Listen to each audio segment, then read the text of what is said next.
तर संध्याकाळचे वाजलेले 4 आम्ही निघलो विकासाची टेम्पो घेऊन बैल आणायला आपला टिटूला। तर चला पप्पा युवराज मी आहे, आपला बेरा पण लगेच रेडी होईल, पडदा मारायचं फक्त। तर चला तर मस्त जाऊन बैलाला हाणू आपले। इकडे बघतो तर 4 वाजल्यानंतर ऊन तर हच बाई काही सांगायलाच नको। मग घेतले पाण्याची बॉटल, थंडी एकदम। एक्सपिरियन्सची पुढे थोडासा गेलो तर इथं बघतो तर पाऊस पडत होता आणि ऊन पण पडत होता, असं सिच्युएशन झाली इथं। आपला शेकराचा अक्का तुटलेला बघू शकता, डायरेक्ट तुटले बाई धुरांड्यानं बघू शकता। आपला कोलचा झाले डायरेक्ट शिटाचा। आणि बाई पेंटिंग पण करायची होती, त्यासाठी आलो आम्ही बदलापूरला। तसंच मग पप्पा पण सांगत होते त्याला कसं काय करायचं बाई, टायरचं काय करायचं, कुठं कलर लावायचं, कसं लावायचं। त्याने मला शेकर दाखवलं आम्हाला कुठला कलर पाहिजे, कसा कलर पाहिजे। तर बाई तुम्हाला पण असं हलकं शेकर पाहिजे तर वजन पण पाहिजे ना हलकं पण पाहिजे तर बाईला लगेच कॉन्टॅक्ट करा बाई। बघा नंबर पण आम्हाला दिसलं दुकान, मग आम्ही कला ऐकतो घेतले चिप्स ना। आम्ही पोहोचलो डायरेक्ट नेरलला। तर दादूश शेरांगना जाऊ असं होऊ शकत ना, तर चला मस्त की जाऊ। तसं पोहोचलो आपल्या दादूश शेरांगने दिली फटाफट ऑर्डर, कारण की बघू शकता रात झालेली आहे मस्तपैकी। दादूश शेंगते मंचुरियन ग्रेव्ही लय बाहेर लागतं, मिनी पण काव ट्राय नव्हती केली तरी चला मस्तपैकी घेतली। तसंच बाई पार्सल पण घेतलं फ्रँकी, मस्त टेम्पून खाव कारण की लेट होता आम्हाला।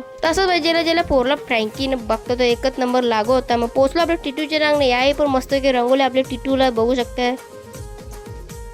त्यांच्या गावांची अख्खींची लाईट गेलेली आहे। मग आम्ही पण बाहेर खुर्च्या टाकून मस्त की बसलो। विकासाचे इथं पाय दुखल्याने बोलतो क्लच दाबून दाबून कालो कोणी टेबलवर मांडलं वेपर्स आणि मांडला मस्त की थंडा। बैल ना सारख्यासाठी मग टेम्पून टेकला मस्त की पेंडा नव्हतं बाई इथंच वाजलेलं। मग भरला आपल्या बैलाला मस्त की फटाफट, मग निघलो जायला ना। विकासाने आमच्या कमरेचा काटा ढिल्ला केले डायरेक्ट। आम्ही पण बाई पोचलो 11 वाजता बाई, लय लेट झालो। ट्रॉफी इपिक होती बाई ना, वाघाने पण आपली मारली मस्त की हुरी ना। असं वाटतं की आता दिवाळी मैदान गाजवणार, दिवाळी गाजवेल की ना गाजवेल तर तुम्ही दाखवीन। आणि आम्ही बनवलं तर बेरा तो पाणी नाका भिजलाच असेल म्हणून आम्ही बांधला आपल्या घराची बाजूला। तर चला ब्लॉग आवडला असेल तर लाईक शेअर करा। आणि बाई बॉबी येणार आहे उद्या, त्यासाठी बाई काहीच नका करू, फॉलो करा, बेल आयकॉनला दाबा कारण की आपली व्हिडिओची नोटिफिकेशन येईल। Bye bye.